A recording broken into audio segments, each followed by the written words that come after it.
Welcome to my channel reasoning show. Guys, बहुत सारे students की डिमांड थी कि मैम ये वाली जो बुक है आरबीडी की अचीवर्स की जो बुक है, इसमें से जो है गाइस क्वेश्चन कराइए, क्योंकि यहाँ से जो क्वेश्चंस है ना बहुत सारे स्टूडेंट्स के नहीं निकल रहे।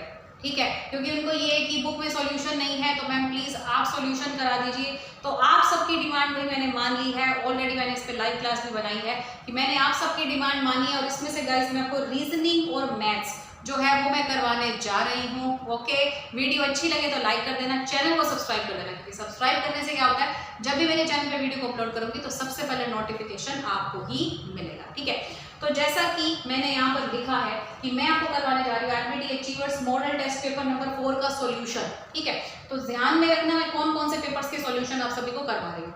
Model test paper 4 solution. यहाँ पर सबसे पहला क्वेश्चन है 71वां। बहुत सारे स्टूडेंट ये कहते हैं कि मैडम हमने ये बुक नहीं खरीदी, तो अगर ये बुक नहीं खरीदी तो मैं क्वेश्चन आप सभी को यहाँ पर लिख कर दे रही हूँ। ऐसा बिल्कुल भी नहीं है भाई जिसने नहीं खरीदी तो उसको क्वेश्चन नहीं दिखाई देना। ठीक है, तो यहाँ से देख सकते हो क्वेश्चन नंबर 71।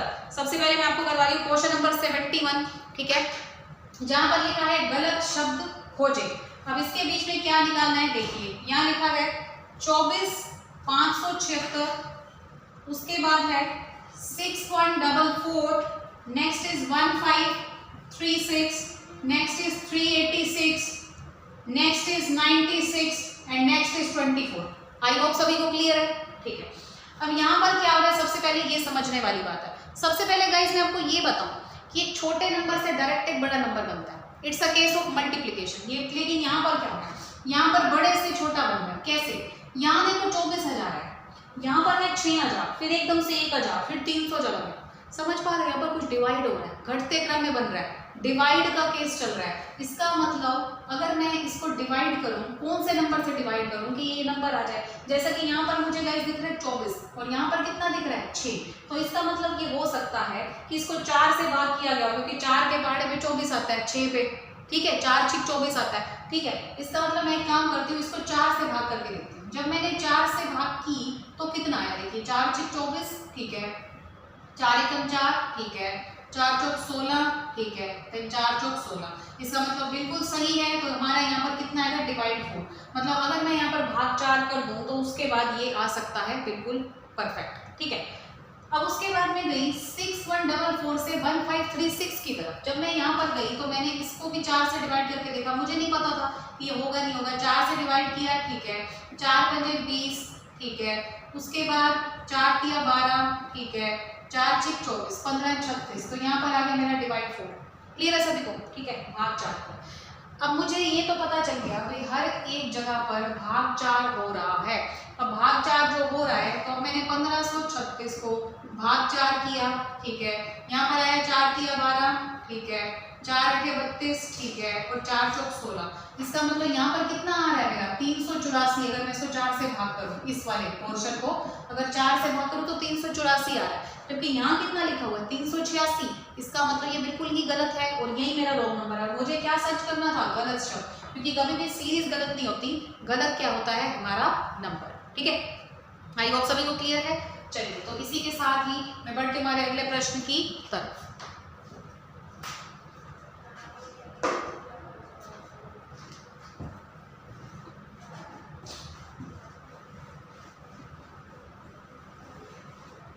उसके बाद है गाइस हमारा क्वेश्चन नंबर 72।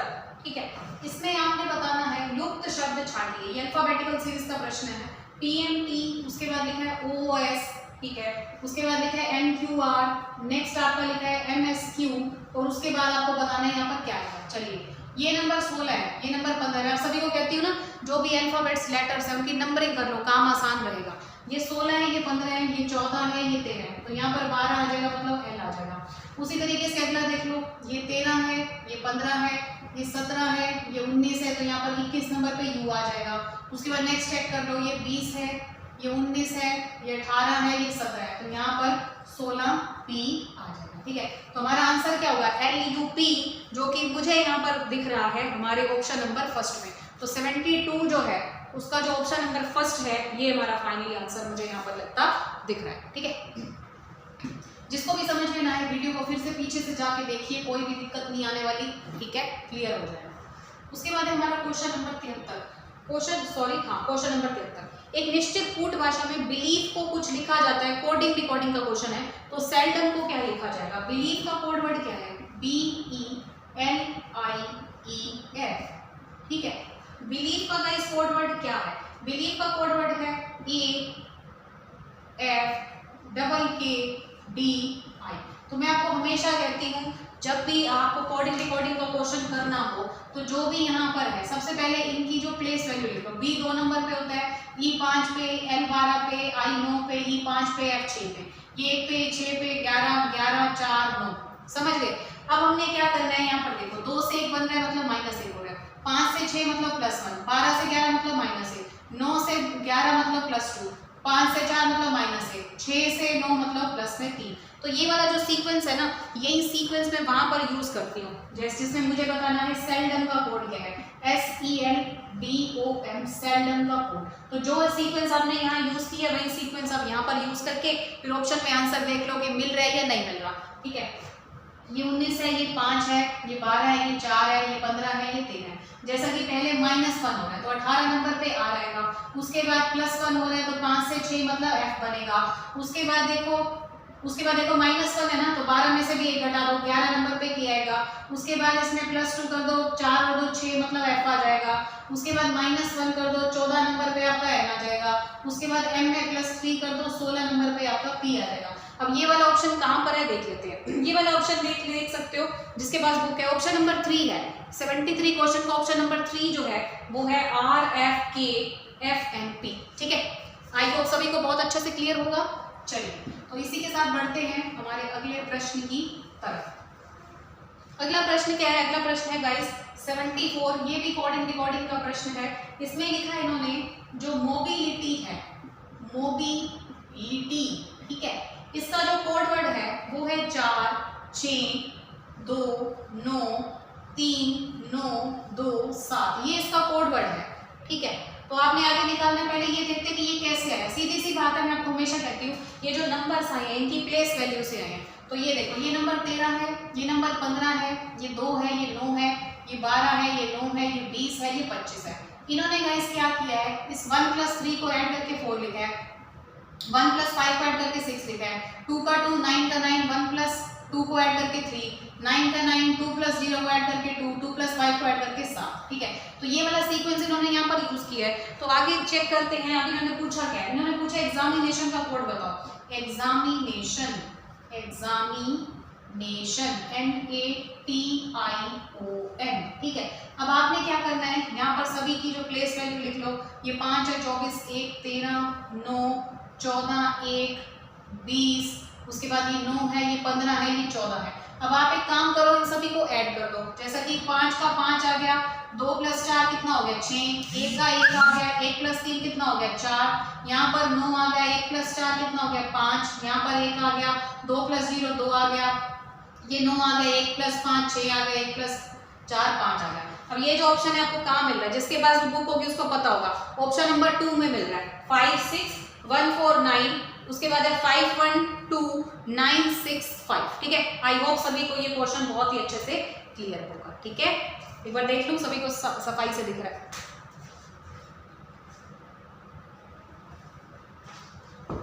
चलिए, तो इसी के साथ ही मैं बढ़ती हूँ हमारे अगले प्रश्न की तरफ। अगला प्रश्न क्या है? अगला प्रश्न है गाइस क्वेश्चन नंबर 75। ठीक है, क्वेश्चन नंबर 75 में क्या है, इन्होंने लिखा है नारंगी को मक्खन कहें, मक्खन को साबुन, साबुन को स्याही। भाई ये इंग्लिश और हिंदी दोनों में ही करवाऊंगी क्वेश्चन। ठीक है, इन्होंने लिखा है नारंगी को मक्खन, नारंगी को मक्खन कहा जाए। ठीक है, कहा जाता है। ये जो 2 वर्ड है ना, ये आपको ध्यान में रखने हैं, क्योंकि यहाँ पर है ना मेन बात पता है क्या है, देखो बताती हूँ अभी। ऑरेंज इज कॉल्ड बटर, ये लिखा है। उसके बाद लिखा है butter is called soap. Okay, next लिखा है soap is called ink. Okay, उसके बाद लिखा है इंक इज कॉल्ड, इंक को क्या कहा जाता है, इंक को कहा जाता है गाइस हनी। ठीक है, इंक को कहा जाता है गाइस हनी। उसके बाद लिखा है honey is called orange, honey is called orange. ठीक है, तो आपको किसका बताना है, तो हमें मतलब कपड़े धोने के लिए क्या यूज करना है, which of the following is use for washing clothes. ठीक है, तो मतलब वॉशिंग क्लॉथ्स, वॉशिंग क्लॉथ्स मतलब कपड़े धोने के लिए, कपड़े धोने के लिए क्या प्रयोग करें, क्या प्रयोग करें। अब कपड़े धोने के लिए गाइस क्या प्रयोग करें, यहां से ये देखो, सबसे पहले इन्होंने देखो, जब भी हमारा क्वेश्चन इज कॉल्ड में होता है, मतलब यहाँ पर लिखा हो कहा जाता है हिंदी में, तो जो भी आपका आंसर होता है ना ओरिजिनल, तो उससे बाद वाला आंसर होता है। अगर आपका क्वेश्चन मीन्स में होता है, मतलब अर्थ में होता है, तो पहले वाला होता है। देखो जैसे कि यहाँ पर आपके यहाँ क्या लिखा है, इज कॉल्ड का क्वेश्चन है। ठीक है, पहले मुझे ये बताओ कि कपड़े धोने के लिए हम इसमें से क्या यूज करेंगे। वैसे तो बहुत कुछ यूज कर सकते हैं, लेकिन क्वेश्चन के अकॉर्डिंग क्या यूज करेंगे, सोप यूज करेंगे ना कपड़े धोने के। इसका मतलब इसका ओरिजिनल आंसर क्या है, सोप। तो हमें जब भी हमारा क्वेश्चन इज कॉल्ड में आएगा, इज कॉल्ड में, ठीक है, तो हमें लेना है ओरिजिनल के बाद वाला, ओरिजिनल के बाद वाला। ठीक है, और जब हमारा क्वेश्चन मीन्स में आता है तो हम क्या लेते हैं, हम ओरिजिनल के पहले वाला लेते हैं, ये पहले वाला। ठीक है, तो हम यहाँ पर बाद वाला ले लें, तो सिंपली सी बात है, साबुन से बाद वाला आंसर दोगे तो आपका आंसर क्या आएगा, इंक। ठीक है, आई होप सभी को ये क्वेश्चन बहुत ही अच्छे से क्लियर होगा। ठीक है,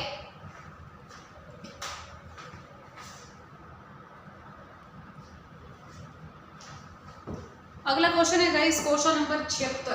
क्वेश्चन नंबर 76 पे देखते हैं, इन्होंने लिखा है एक सज्जन की ओर इशारा करते हुए, एक सज्जन की ओर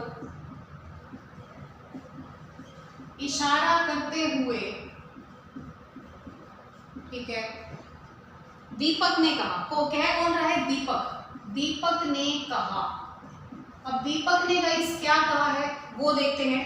दीपक ने कहा है उसका इकलौता, उसका इकलौता भाई, उसका इकलौता भाई मेरी बेटी, मेरी बेटी के पिता का पिता है। ठीक है, ये क्वेश्चन लिखा हुआ है। तो इन्होंने पूछा क्या है, पूछा ये है कि जेंटलमैन का दीपक से क्या संबंध है। जेंटलमैन, जेंटलमैन मतलब उस सज्जन का, सज्जन का दीपक से संबंध आपको गाइस बताना है।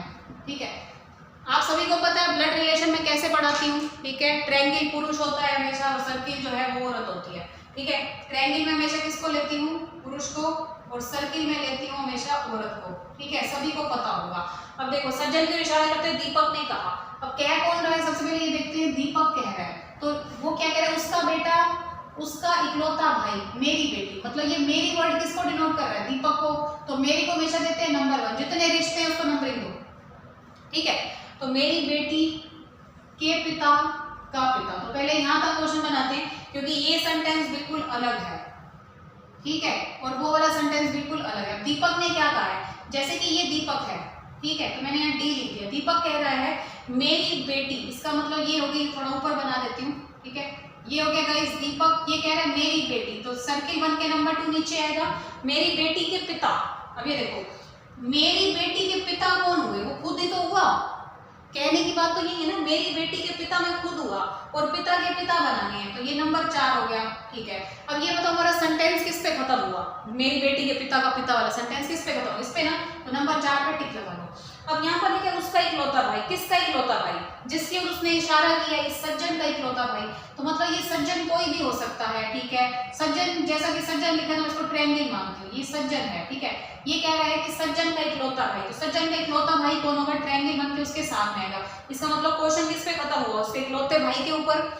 ठीक है, इकलौते भाई पे खत्म हुआ। अच्छा, सज्जन का इकलौता भाई है, ठीक है, मतलब सज्जन का एक अकेला भाई है। अब एक बार यहाँ सोचने की बात है कि सज्जन का, उसका इकलौता भाई, मतलब सज्जन का इकलौता भाई क्या होगा। ठीक है, क्योंकि यहाँ पर देखो क्वेश्चन नंबर जो 76 है ना, उसका आंसर गाइस दिया है ऑप्शन नंबर 4, जिसमें लिखा है गाइस आंसर चाचा। ठीक है, तो अगर यहाँ सज्जन का इकलौता भाई है तो मैं एक काम करती हूँ, यहाँ पर जो है, जैसा कि ये दोनों ट्रायंगल सेम है, तो इसके साथ जो है ये सज्जन यहाँ पर पुट कर देती हूँ, मर्ज कर देती हूँ फिगर को, और जब मैं फिगर को मर्ज करूंगी तो सज्जन का दीपक के साथ संबंध बताना है। सीधी सी बात है, दीपक के पिता नंबर 4 है और पिता का जो भाई है सज्जन वो उसका क्या है, चाचा। तो आप सभी देख सकते हैं जो ऑप्शन नंबर 4 है ना वो यहाँ पर सेटिस्फाई होता दिख रहा है। किसी को भी समझ में ना आए भाई वीडियो को फिर से पीछे जाके देखिए, फिर से वही चीज सुनिए, आपने क्या मिस कर दिया, कोई भी दिक्कत नहीं है, ठीक है। आई होप सभी को क्लियर होगा। चलिए इसी के साथ ही बढ़ते हैं हमारे अगले प्रश्न की तरफ जो कि है क्वेश्चन नंबर 77,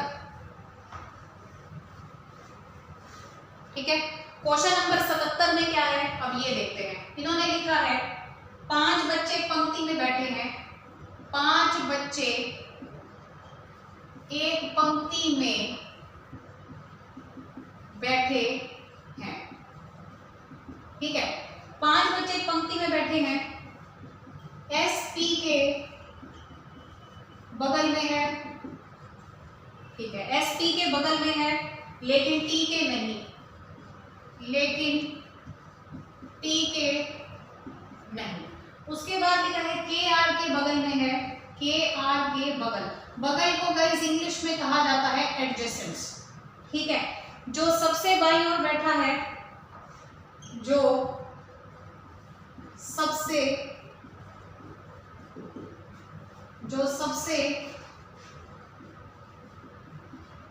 बाईं ओर बैठा है, ठीक है। और जो टी है वो के बगल में नहीं बैठा, बगल में नहीं बैठा, ठीक है। तो एस के आसन्न कौन है, एस के आसन्न, एस के आसन्न कौन है। अब मैं बताती हूँ इस क्वेश्चन का मतलब क्या है। एस के आसन्न का मतलब ये है कि एस के एडजेसेंट्स कौन बैठा है, ठीक है। आई होप सभी को समझ में आ रहा होगा अच्छे से, ओके। अब देखो यहाँ पर गाइस क्या करना है, यहाँ पर इन्होंने लिखा है 5 बच्चे पंक्ति में बैठे, एस पी के बगल में बैठा, मतलब एस और पी एक दूसरे के साथ साथ बैठे हैं, चाहे एस पी बैठे हैं चाहे पी एस बैठे हैं, लेकिन साथ में इन्होंने यही लिखा है कि एस पी के बगल में है लेकिन टी के साथ नहीं है, मतलब S is sitting next to P but not T. S P के तो साथ में है लेकिन टी के साथ नहीं है, इसका मतलब टी एस के साथ कहीं पर भी नहीं आएगा, ठीक है। ये दो पॉसिबिलिटीज मैंने यहाँ पर बनाई। उसके बाद लिखा है के आर के बगल में बैठा है, ठीक है। जो के है वो आर के साथ बैठे हैं, चाहे आर के बैठे हैं, कैसे भी बैठे हैं, ठीक है। तो ये सारी पॉसिबिलिटीज यहाँ बन रही हैं। उसके बाद क्या लिखा है, के आर के बगल में जो सबसे बाईं ओर बैठे, ये जो वर्ड किसको डिनोट करता है ये देखते हैं। K is sitting next to R, R who is on the extreme left, मतलब ये जो वर्ड है ये आर को डिनोट कर रहा है। आर सबसे एक्सट्रीम लेफ्ट पे बैठा है। एक्सट्रीम लेफ्ट क्या होता है, अंतिम बायां छोर, ठीक है। इसका मतलब जिस हाथ से मैं लिख रही हूँ मेरा दायां हो गया, ये दूसरा मेरा बायां हो गया, इसका मतलब सबसे बाईं ओर बैठा है, तो मतलब यहाँ पर बैठा है, मतलब आर 1 2 3 4 5 लोग है ना, तो आर को सबसे एक्सट्रीम लेफ्ट पे बैठा लिया। उसके बाद इन्होंने लिखा है टी, टी के बगल में नहीं बैठा है, ठीक है। एक इन्होंने बात लिखी थी जो के है ना वो आर के साथ बैठा है, तो के को आर के साथ इन्होंने बैठा दिया। टी के बगल में नहीं बैठा है, मतलब टी अगर के यहाँ तो टी यहाँ नहीं है, टी यहाँ पर भी नहीं है, इसका मतलब टी ना तो के साथ बैठे ना एस के साथ बैठा है, इसका मतलब टी यहाँ नहीं आ सकता, यहाँ नहीं आ सकता। तो दो ही स्पेस बचे है ना, चाहे यहाँ पी एस बैठे चाहे एस पी। अगर मैं यहाँ पर एस और यहाँ पर पी को बिठाऊं तो टी यहाँ पर आएगा, ठीक है ना। समझ पा रहे हो ना बात को, कि एक तो ये पॉसिबिलिटी बनती है कि टी यहाँ पर नहीं बैठा, तो टी कहाँ पर बैठ सकता है, इसकी मैं दो पॉसिबिलिटीज आपको बनाकर दिखाती हूँ, ठीक है।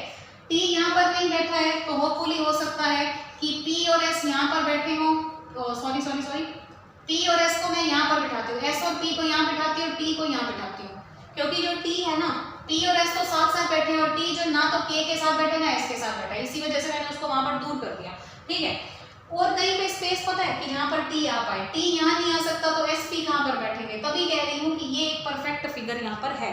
अब इन्होंने क्या पूछा है, एस के आसन्न कौन बैठा है, एस के एडजेसेंट कौन बैठा है, तो इसका आंसर है के एंड पी। तो इसका ऑप्शन नंबर फर्स्ट यहाँ सेटिस्फाई होगा, लेकिन जब मैंने पीछे आंसर देखा है ना तो ये ऑप्शन नंबर 4 है जो कि बिल्कुल गलत है, ठीक है। मैं बता रही हूँ कोई भी स्टूडेंट को ये लगे कि मैडम पीछे ऑप्शन नंबर 4 दिया है, भाई वो रॉन्ग ऑप्शन नंबर 4 दिया है। देखो आपके सामने सॉल्यूशन है, option number first is the right answer, ठीक है। आई होप सभी को बहुत अच्छे से क्लियर होगा। चलिए इसी के साथ ही बढ़ते हैं हमारे अगले प्रश्न की तरफ। चलिए अब देखते हैं इसमें अगला प्रश्न क्या है। अगला प्रश्न है गाइस डायरेक्शन का, क्वेश्चन नंबर 78। जो रोहन है वो क्या करता है, उत्तर की तरफ, उत्तर की ओर 3 किलोमीटर चलता है, 3 किलोमीटर चलता है, ठीक है।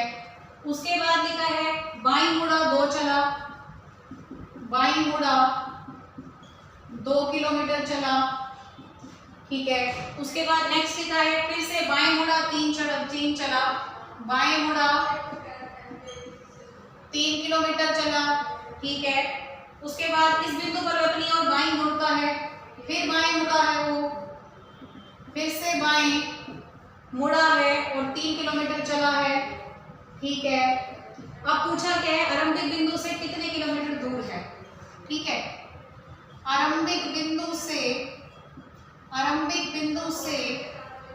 कितने किलोमीटर दूर है, ये आपका गाइस क्वेश्चन है। अब जितने भी स्टूडेंट्स देख रहे हो ध्यान से देखना, दिशाओं के बारे में आप सभी को पता है, ये आपकी उत्तर होती है मतलब नॉर्थ, ये आपकी दक्षिण होती है साउथ, ये ईस्ट पूर्व होती है और ये आपकी वेस्ट पश्चिम होती है।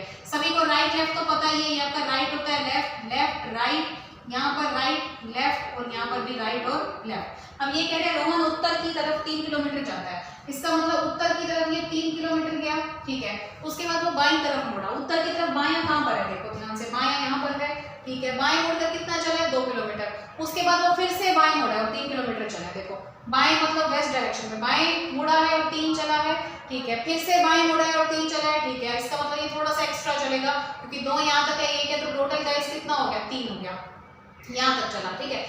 आरंभिक बिंदु से कितने किलोमीटर दूर है, अब आरंभिक बिंदु से देख सकते हो कितना किलोमीटर दूर लग रहा है, यहाँ पर 1 आ रहा है, ठीक है। फिर आपका आंसर क्या है, 78 का 1 ही है क्योंकि ये उसका गाइस आरंभिक बिंदु था, अभी वो यहाँ पर खड़ा है, इसका मतलब ये डिस्टेंस कितना है, 1 किलोमीटर। देन गाइस आपका आंसर कितना आ गया, 1 किलोमीटर। आई होप सभी स्टूडेंट्स को बहुत ही अच्छे से क्लियर होगा, ठीक है।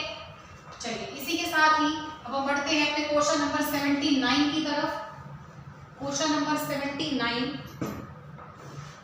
क्वेश्चन नंबर 79 में क्या है, इसमें कुछ नंबर्स दिए हैं 5, 1, 4, 7, 3, 9, उसके बाद है 8, 5, 7, उसके बाद है 2, 6, 3, उसके बाद है आपका 1, 5, 8, उसके बाद है आपका 6, 3, 8, ठीक है।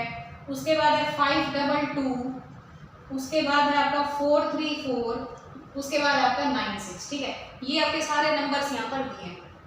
अब ये कह रहे हैं प्रत्येक क्रम में कितनी विषम संख्याएं हैं, प्रत्येक क्रम में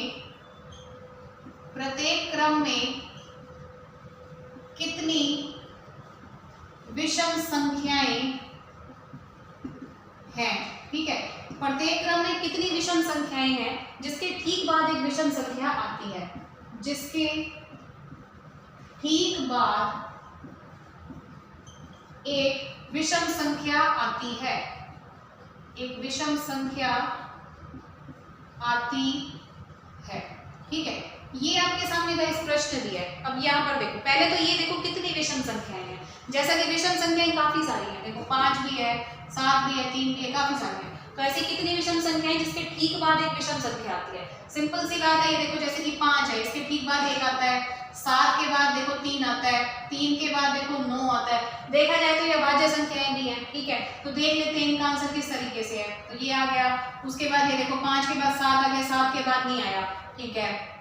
उसी तरीके से 3 के बाद 1 आ रहा है, 1 के बाद 5 भी आ रहा है। यहाँ पर देखो पीछे विषम संख्या नहीं आ रही, 3 के बाद 5 के बाद 2 विषम संख्या नहीं है, 3 के बाद भी नहीं है और कहीं पर भी नहीं है।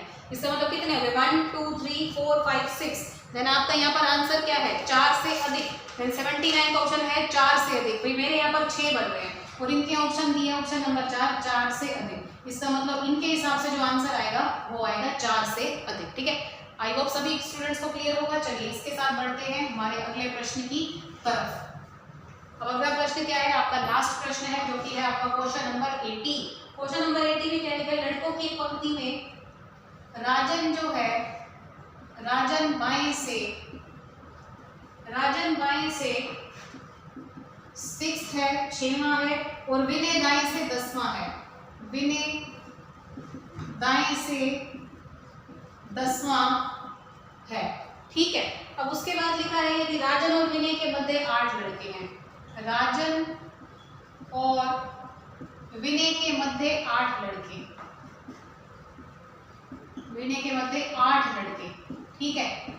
तो आपने बताना क्या है, कुल लड़के बताने हैं, इस पंक्ति के बीच में कितने हैं ये गाइस आपको बताना है, ठीक है। अब सबसे पहले आप ये देखो, राजन बाईं तरफ से कौन से प्लेस पे है भाई, 6 प्लेस पे, और जो विनय है वो दाईं तरफ से कौन से प्लेस पे है भाई, विनय जो है वो दाईं तरफ से कौन से प्लेस पे, 10वें प्लेस पे। इनके बीच में कितने लड़के बैठे हैं, 8 लड़के बैठे हैं। देन सिंपली सी बात है, सभी को ऐड कर लो, 6 और 8 कितना हो गया, 14, 14 जमा 10 आ गए 24। तो यहाँ पर ऑप्शन नंबर सेकंड जो है 24 वो आपका यहाँ पर सेटिस्फाई होता दिख रहा है। आई होप सभी स्टूडेंट्स को क्लियर होगा।